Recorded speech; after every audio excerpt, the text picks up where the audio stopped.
고린도후서 5장 14절부터 19절 말씀 보겠습니다. 그리스도의 사랑이 우리를 강권하시는도다. 우리가 생각하건대 한 사람이 모든 사람을 대신하여 죽었은즉 모든 사람이 죽은 것이라. 그가 모든 사람을 대신하여 죽으심은 살아있는 자들로 하여금 다시는 그들 자신을 위하여 살지 않고 오직 그들을 대신하여 죽었다가 다시 살아나신 이를 위하여 살게 하려 합니다. 그러므로 우리가 이제부터는 어떤 사람도 육신을 따라 알지 아니하노라. 비록 우리가 그리스도도 육신을 따라 알았으나 이제부터는 그같이 알지 아니하노라. 그런즉 누구든지 그리스도 안에 있으면 새로운 피조물이라. 이전 것은 지나갔으니 보라 새 것이 되었도다. 모든 것이 하나님께로서 났으며 그가 그리스도로 말미암아 우리를 자기와 화목하게 하시고 또 우리에게 화목하게 하는 직분을 주셨으니 곧 하나님께서 그리스도 안에 계시사 세상을 자기와 화목하게 하시며 그들의 죄를 그들에게 돌리지 아니하시고 화목하게 하는 말씀을 우리에게 부탁하셨느니라. 아멘. 인천에 광주교회라는 곳이 있는데 박보영 목사님입니다. 이분은 할아버지 때도 목사님이었고 그리고 아버지 형제들이 전부 목사님이었습니다. 그러니까 목사님 가문이죠. 그런데 이분이 초등학교 4학년 때 크게 시험이 들었습니다. 교인들이 얼마나 싸우는지 그 싸우는 모습을 보고는 결론을 내리기를 하나님은 안 계시다. 하나님이 계시면 저럴 리가 없다. 하나님은 안 계신 게 틀림없다. 그렇게 결론을 내리고 마음으로 주님을 떠났습니다. 의사가 돼가지고 39세가 되도록까지 하나님을 멀리하고 살았습니다. 그러다가 그때 하나님을 만났습니다. 하나님을 만나고 나니까 너무 궁금한 게 있었어요. 하나님, 그때 제가 초등학교 4학년 때 교회에서 싸우던 그 사람들은 뭡니까 도대체? 저는 그 사람들 때문에 하나님이 안 계신 줄 알았잖아요. 그랬더니 하나님 하시는 말씀이 걔들은 가짜다. 걔들은 가짜다. 그랬다는 거예요. 그 말씀을 듣고 상처가 회복이 되더라는 거예요. 아, 가짜라서 그렇구나. 하나님은 진짜 계시는데 걔들이 가짜였구나. 이런 결론이 나니까 그동안의 상처가 회복이 되고 하나님을 적극적으로 섬기게 됐는데 그때까지 자기가 가지고 있던 재산이 30억인데 30억을 다 기부하고 그리고는 정말 아주 외진 곳 사람이 가지 않는 그런 곳을 찾아서 정말 가난하고 헐벗고 그리고 불량하고 이런 사람들을 찾아서 수용을 해서 신앙생활을 했습니다. 이분이 안성에 계실 때 한 번은 지나가다 보니까 그동안 어떤 비닐하우스가 생겼답니다.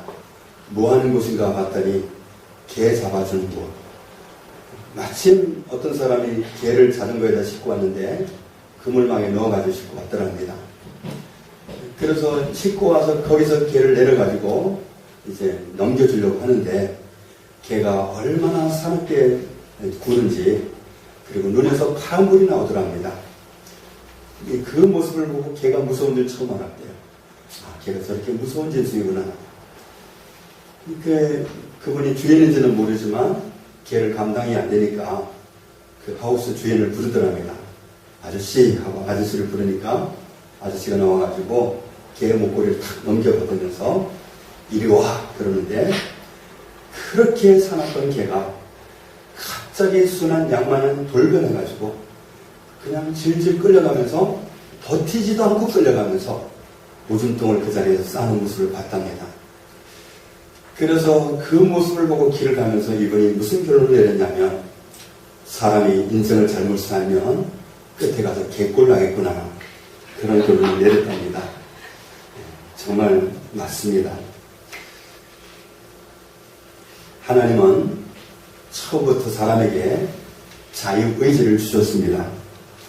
지금은 마음대로 할 수 있으니까 마냥 그럴 것 같지만 길을 잘못 듣는 사람의 최후는 정말 개꼴납니다. 내가 육신을 벗어났는데 천사가 나를 마주 나오면 얼마나 좋겠습니까? 모든 것이 끝입니다.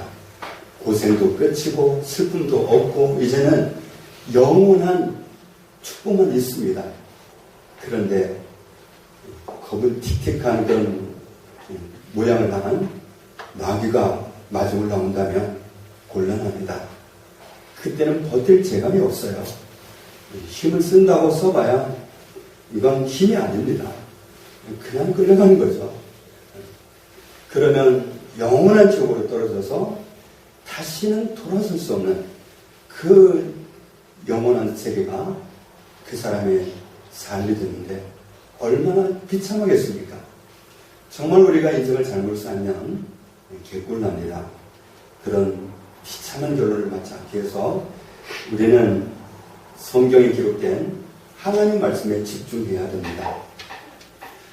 어떻게 하면 우리가 살 길로 가는지 정확하게 안내해 줄 수 있는 분은 하나님밖에는 안 계십니다.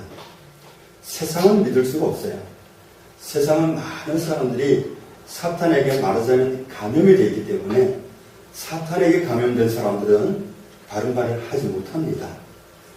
그래서 정말 우리가 하나님의 인도를 받아야 되는데 하나님은 한결같이 우리에게 말씀하실 때 우리에게 안전하게 길을 인도하시기 위해서 꼭 이 기록된 하나님의 말씀, 성경을 통해서 우리에게 말씀하십니다. 이 채널이 우리가 갈 수 있는 가장 안전한 길입니다. 이 길이 아니라 눈으로 보이는 거라든지 귀로 듣는 것에 초점을 두고 좀 더 나를 기막힌 곳으로 이끌어줄 그런 소리를 들어보겠다. 그러면 그 길로 가기가 아주 쉽상입니다. 그런 사람을 노리는 사탄이 아주 도처에 늘어져 있습니다.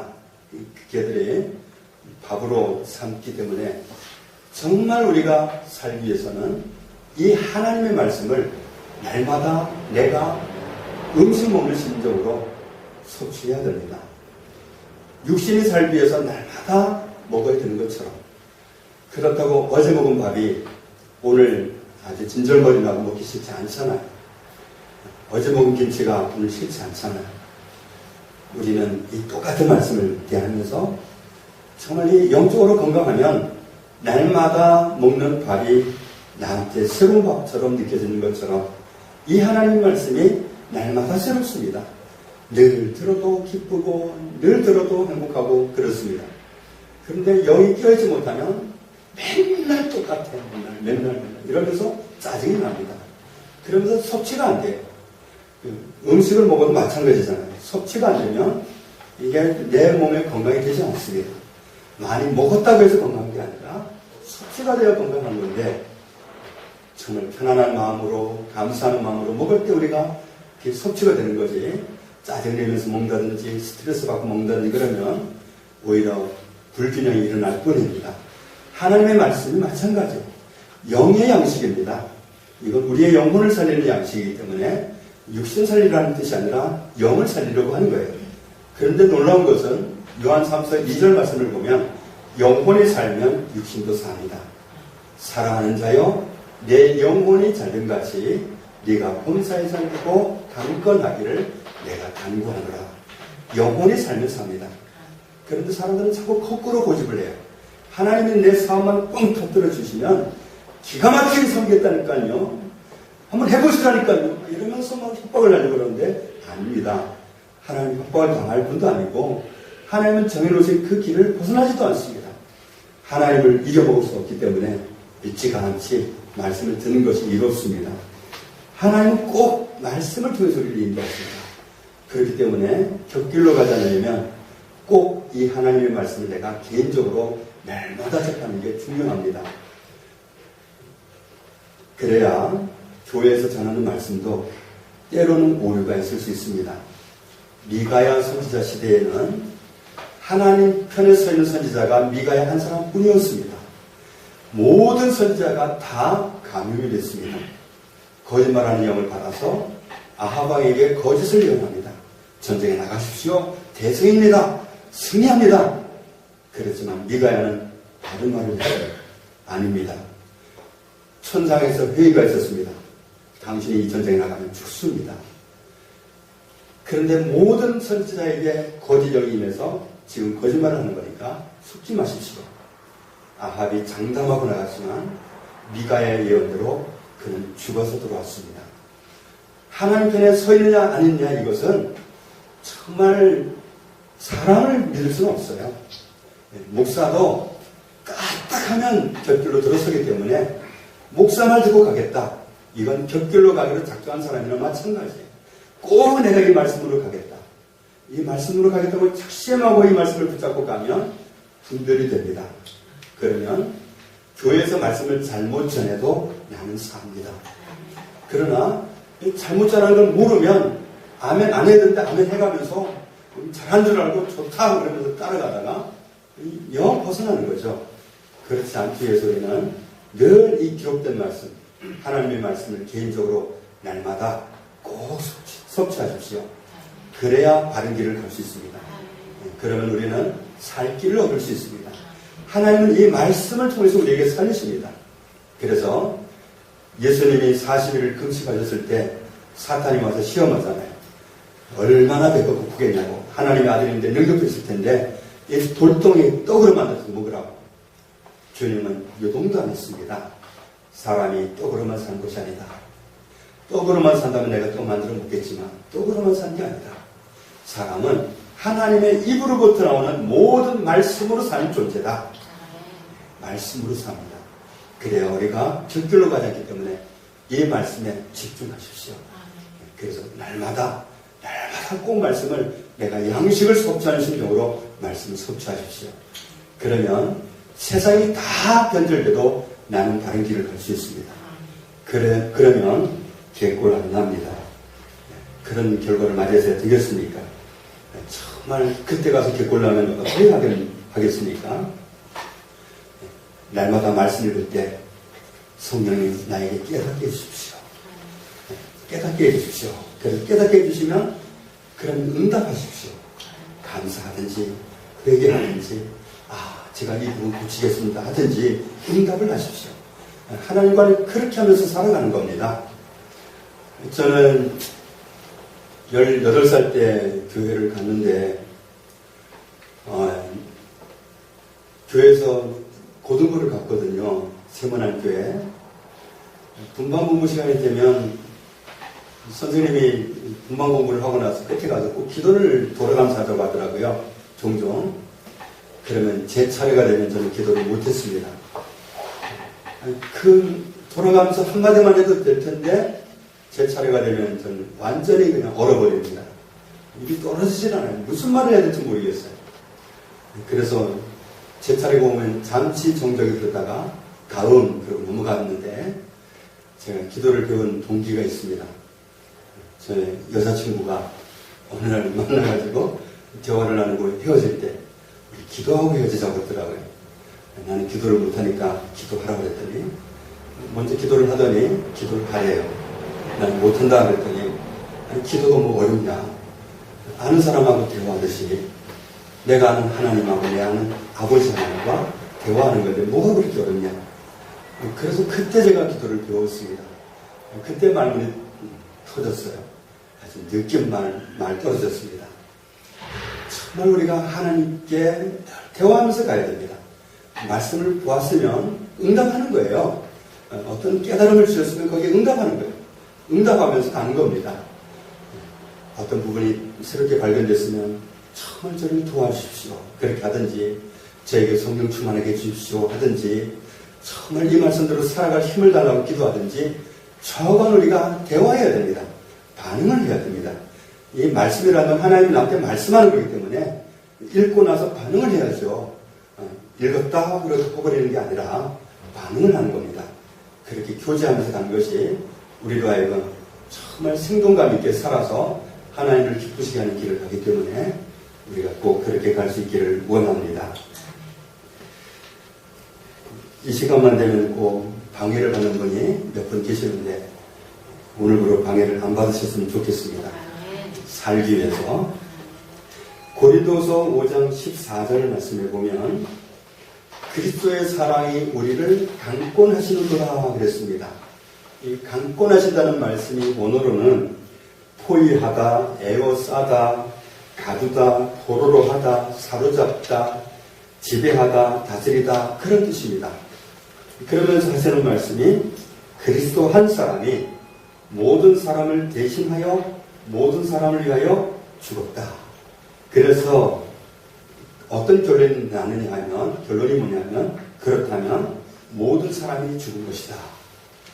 무슨 말씀이냐면 로마서 6장 23절 말씀에 의하면 죄의 삭은 사망이요 그랬기 때문에 그 하나님의 법에 의하면 우리는 다 죄를 지은 죄이기 때문에 죽어야 끝납니다.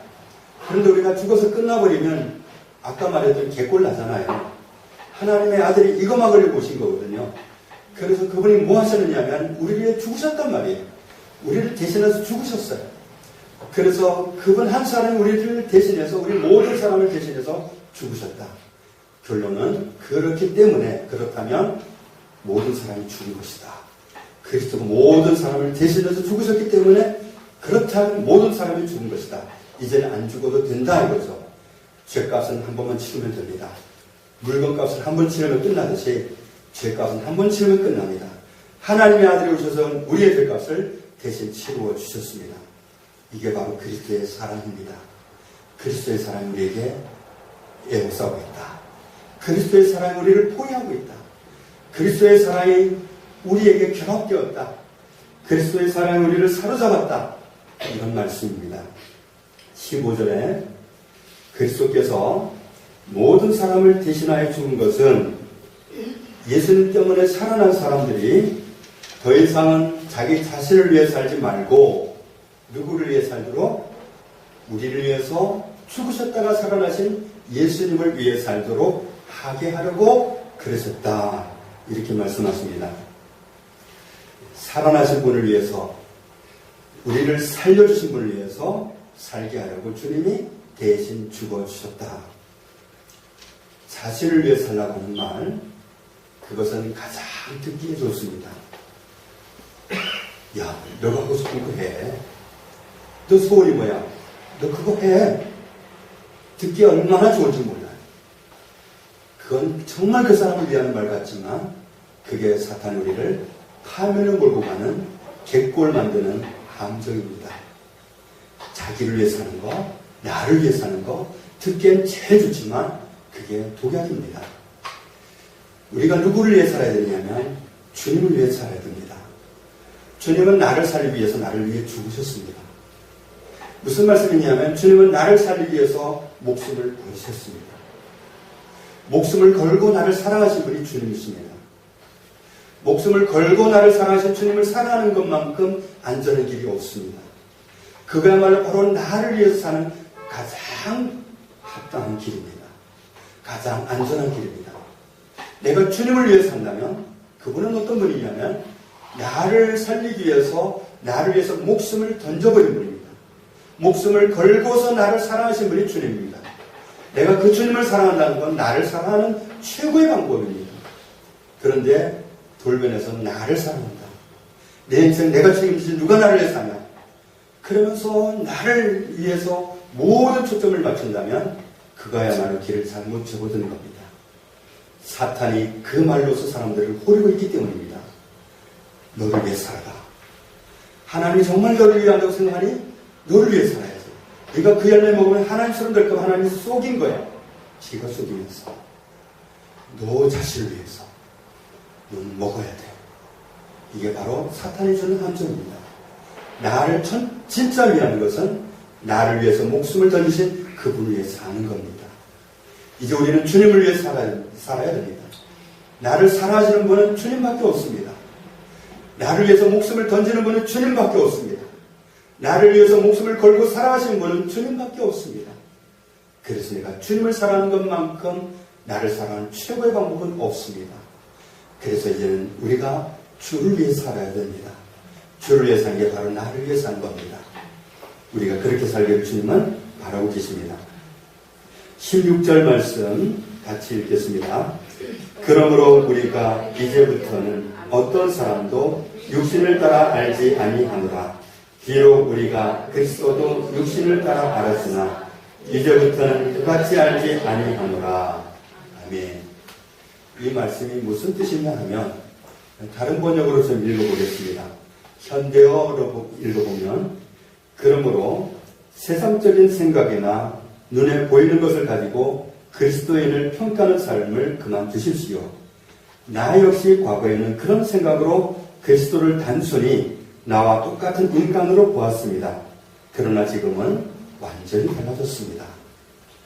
우리가 어떤 사람을 바라볼 때 어떤 관점으로 바라보느냐, 내 생각으로 바라보느냐, 내 관점으로 바라보느냐. 나는 사람을 보는 안경이 있습니다. 내 안경을 가지고 사람을 볼 수 있습니다. 세상적인 관점은 사람을 볼 때 자기 기준으로 봅니다. 고급 수용차를 타고 호텔에 가면 타고 가는 사람을 VIP 취급합니다. 내주십시오. 제가 파킹해드리겠습니다. VIP로 대접합니다. 평범한 차를 타고 가면 저쪽에 멀리 대십시오. 파킹해주기는커녕 저쪽에 멀리 대십시오. 그게 세상적인 관점입니다. 가지고 있는 것 같으면 VIP 대접해주고, 가지고 있지 않은 것 같으면 아무렇게나 대하고, 이게 세상입니다. 그런데 우리가 바로 그렇습니다. 우리가 어떤 사람을 볼 때 내 관점으로 사람을 봐요. 어떤 사람이 실수할 때, 어떤 사람이 잘못할 때, 내 마음에 안 드는 행동을 할 때 우리는 사정없이 사정의 칼날을 탁 칩니다. 틀렸어. 저게 뭐야? 탁 내리칩니다. 우리의 사람 보는 관점은 그래서는 안 된다는 거죠. 이제 우리는 달라져야 됩니다. 어떤 분이 사업을 했는데 하던 일이 잘못돼가지고 끝에 가서 감옥을 좀 갔습니다. 감옥 가기 전에 그분이 한 얘기가 그거예요. 부동산 개발하는 법을 했었는데 에쿠스를 타고 가면 사람들이 무조건 믿고 계약을 해주더라는 거예요. 그 이하급을 타고 가면 사람들이 쳐다도 안 보는데 믿어주질 않는데 일단은. 그런데 에쿠스를 타고 가면 믿어주고 계약을 다 해주더라는 거예요. 이게 세상적인 관점입니다. 우리도 어떤 사람이 잘하면 그러면 높이 봐주고 괜찮다. 애들 말로 하면 괜춘다. 우리의 눈이 그래서는 안 된다는 거죠. 왜냐하면 오늘 말씀에 주님이 사람들을 어떻게 대하셨느냐. 14절부터 16절에 있는 말씀을 보면 너무도 사랑스러우셔서 사랑으로 포위하시고 사랑으로 에워싸시고 사랑으로 가두시고 사랑으로 사로잡으시고 사랑으로 포로하시고 그렇게 하셨습니다. 그 사람의 허물, 죄, 마음에 안 드는 것 이따위는 눈에 관심도 없습니다. 여호와께서 야곱의 허물을 보지 아니하시고 바로 이겁니다. 허물을 안 따지십니다. 누가 자기 자식을 낳고 다른 자식과 동등하게 대접을 합니까? 내 자식은 완벽합니까? 내 새끼라서, 내 자식이라서 평가하는 그 기준이 다릅니다. 하나님이 바로 그렇다는 거예요. 하나님께는 우리 모든 사람이 하나님의 형상을 닮은 하나님의 자녀로 지음받았기 때문에 하나님은 우리를 보실 때 그런 눈으로 보시는 거예요. 내 자식, 내 소중한 자식, 내 사랑하는 자녀가 지금 멸망에 빠져있는데 이대로 끝나면 안 되지. 그 사랑이 발동하셔서 우리에게 그 사랑으로 다가오신 분이 주님이십니다. 내 마음에 들었다 안 들었다는 그 사람이 주님께는 목숨 걸고 사랑하셨던 그런 소중한 자녀입니다. 16절 말씀처럼 우리도 주님이 보셨던 그 관점으로 우리 그리스도인들을 볼 수 있어야 된다는 겁니다. 바울은 고백합니다. 나는 전에 그리스도도 사람 보듯 했어. 그런데 이제는 아니야. 만나고 보니까 그게 아니었어. 내가 엄청나게 실수한 거야. 이렇게 고백하는 겁니다. 사람 보는 관점이 달라졌다는 겁니다. 바울은 복음을 전하면서 그 누구보다도 자기 동족에게 못이 핍박받았던 사람입니다. 죽은 줄 알고 버려두고 간 때도 있었습니다. 그러나 그는 한 번도 자기 동족을 미워한 적이 없습니다. 오히려 자기 동족 때문에 자기 마음이 편치 않다고 고백합니다. 나에게 정말 마음 부대끼는 소원이 있는데 내 민족이 구원받는 거라고 고백합니다. 내가 전날 그렇게 어리석게 살았던 것처럼 오늘 내 동포가 하나님을 알지 못하고 절망의 길을 가고 있다는 이것 때문에 나는 마음이 편치 않다. 나는 내 민족이 구원받았으면 좋겠다. 내 민족이 구원받을 수 있다면 내가 내 이름이 생명책에서 지워져도 좋겠다. 이것이 바울의 고백입니다. 그러니 바울의 관점이 사람을 볼 때 어떻게 있겠습니까? 실수를 해도 잘못을 해도 보는 관점은 주님의 눈으로 보았던 겁니다. 하나님의 소중한 자녀요. 그리스도께서 목숨을 걸고 사랑했던 자녀요. 이렇게 보았다는 거죠. 주님의 그 놀라운 사랑을 받아들이고 그 사랑에 애호사인 사람들은 어떤 사람들이냐? 17절 말씀 같이 읽습니다. 그런즉 누구든지 그리스도 안에 있으면 새로운 피조물이다. 이전 것은 지나갔으니 보라 새 것이 되었도다. 아멘. 그리스도의 그 목숨 걸고 나를 사랑하신 그 사랑을 받아들일 사람은 그 사람은 새로운 피조물입니다. 아직도 실수합니다. 아직도 내 마음에 안 드는 꼬라지를 보입니다. 그래도 주님 보시기에는 목숨을 걸고 그를 살리시기 위해서 그렇게도 사랑하시는 주의 자녀입니다. 그렇기 때문에 우리가 주님의 안목으로 그 사람을 보아야 되는 겁니다. 그리스도의 사랑을 받아들인 사람은 겉으로 보기엔 똑같아요. 모든 사람과 똑같아요. 어쩌면 안 믿는 사람보다 못할 수도 있습니다. 그러나 그는 새로운 피조물입니다. 그가 그리스도의 사랑을 접수한 사람이라면, 그리스도의 사랑을 받아들인 사람이라면 그는 새로운 피조물입니다.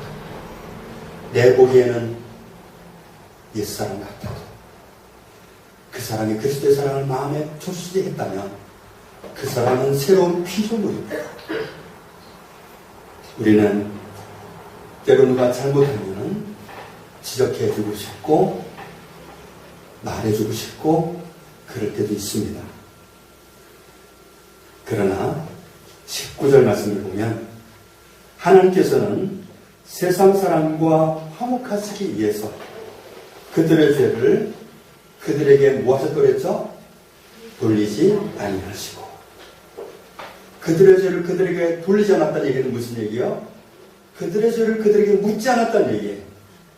너 왜 그랬어? 하지 않으셨다는 얘기예요.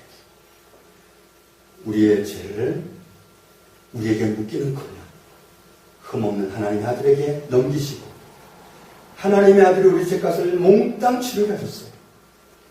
오늘 보이는 흠을 주님이 다 감당하신 겁니다. 흔적만 남은 겁니다. 말하자면 어떤 사람이 좀 잘못 보여도 흔적이 남아있구나. 그리스도께서 다 처리하셨지. 그렇게 보아야 됩니다. 우리의 사람 보는 관점이 그렇게 달라져야 됩니다. 내가 그리스도의 사랑을 접수한 사람이라면 나는 새로운 피조물입니다. 어떤 사람이 그리스도의 사랑을 접수했다면 그 사람은 새로운 피조물입니다. 좀 부족해 보여도 그렇습니다. 우리는 이런 관점으로 사람을 볼 수 있어야 된다는 거죠. 하나님은 사람들의 죄를 하나님의 아들이 담당하게 하시고 하나님의 아들이 그를 위해서 죽게 하셨습니다. 그리고는 우리에게 무엇을 부탁하셨느냐면 화목하게 하는 무엇을 부탁하셨다고요? 화목하게 하는 말씀을 부탁하셨다. 하나님이 당신과 화목하기 원하십니다. 하나님이 당신과 화목하기 원하십니다. 이 전달하기를 원하신다는 거예요. 모든 죄에 대한 절차는 다 끝났다는 얘기예요. 아들을 통해서 모든 사람의 허물은 다 끝났다는 얘기예요. 아직 흔적이 남아있을지 몰라도 모든 사람의 죄는 다 끝났습니다. 하나님의 아들이 감당하셨습니다. 그가 우리 죄를 위해서, 모든 사람의 죄를 위해서 대신하여 죽으셨습니다. 이제는 우리가 나를 위해 살지 않고 나를 위해 죽었다가 살아나신 분 예수 그리스도를 위해 살도록 되었습니다. 우리가 그리스도 안에서 새로운 피조물이 되었습니다. 17절 말씀에서 사람이 새로운 피조물이 되는 데 있어서 조건은 유일하게 한 가지입니다. 그리스도 안에 있으면 됩니다. 그리스도 안에. 그리스도 안에 있으면 그 사람은 새로운 피조물입니다. 19절 말씀에 하나님과 화목하기 위해서 갖추어야 될 조건이 뭐냐 하면 그리스도 안에 있는 겁니다. 왜냐하면 하나님이 어디에 계시다고 하셨죠? 하나님께서 그리스도 안에 계시사. 하나님이 그리스도 안에 계시기 때문에 나도 그리스도 안에 들어가면 끝나는 겁니다.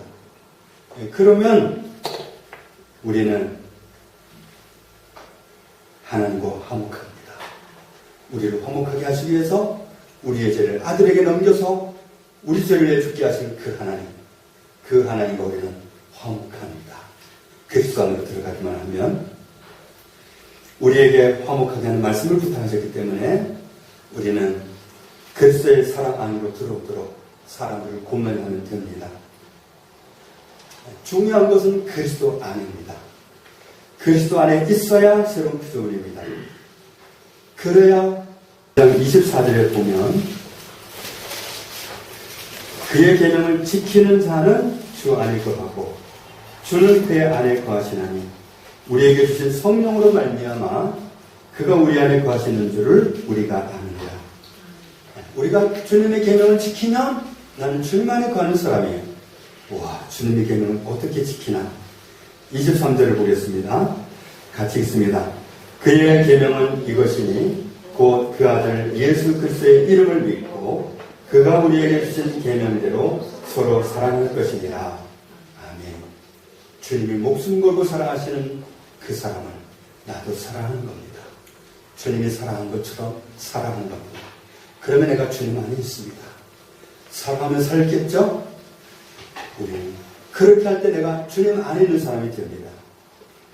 요한복음 15장 12절에도 말씀하기를 내 계명은 곧 내가 너희를 사랑한 것 같이 너희도 서로 사랑하라 하는 이것이니라. 서로 사랑하는 것. 이것이 주님의 계명입니다. 이 계명을 지키면 내가 주님 안에 거하는 겁니다. 사랑하면 살아야 되겠죠? 사랑의 눈으로 봐야 되겠죠? 주님이 목숨 걸고 사랑하신 우리의 이웃을 내가 그런 관점으로, 그런 안목으로 볼 수 있을 때 나는 주님 안에 거하는 사람입니다. 요한일서 4장 16절을 보면 요한일서 4장 16절 같이 읽습니다. 하나님이 우리를 사랑하시는 사랑을 우리가 알고 믿었노니 하나님은 사랑이시라. 사랑 안에 거하는 자는 하나님 안에 거하고 하나님도 그의 안에 거하시느니라. 아멘. 하나님은 사랑입니다. 예수 그리스도는 사랑입니다. 사랑으로 나를 품으셨습니다. 사랑으로 나를 애워싸셨습니다. 사랑으로 나를 구원하셨습니다. 사랑으로 그 사람도 그렇게 구원하셨습니다. 우리가 주님의 관점으로 다른 모든 사람을 보고 사랑하며 살아가는 그런 아름다운 그리스도인으로 살아가시기를 주님의 이름으로 축복합니다. 하나님 아버지 감사합니다. 그리스도 안에 있으면 새로운 피조물입니다. 나도 그 사람도 그리스도의 사랑을 받아들이는 사람은 전혀 새로운 피조물입니다. 그런 사람은 심판이 지나갔고 사망에서 생명으로 옮겨졌습니다. 하나님의 영원한 사랑 가운데 거하는 새롭게 된 피조물입니다. 주님, 이런 은혜 주신 것을 감사합니다. 우리가 이웃을 바라볼 때 이와 같은 관점으로 모든 이웃을 바라보고 사랑하고 살아가기 원합니다. 그래서 우리가 주님 안에 거하는 모습으로 항상 주 안에 있기를 원합니다. 우리 모든 성도들이 이와 같은 삶을 살아가도록 축복하여 주옵소서. 예수님의 이름으로 기도합니다. 아멘.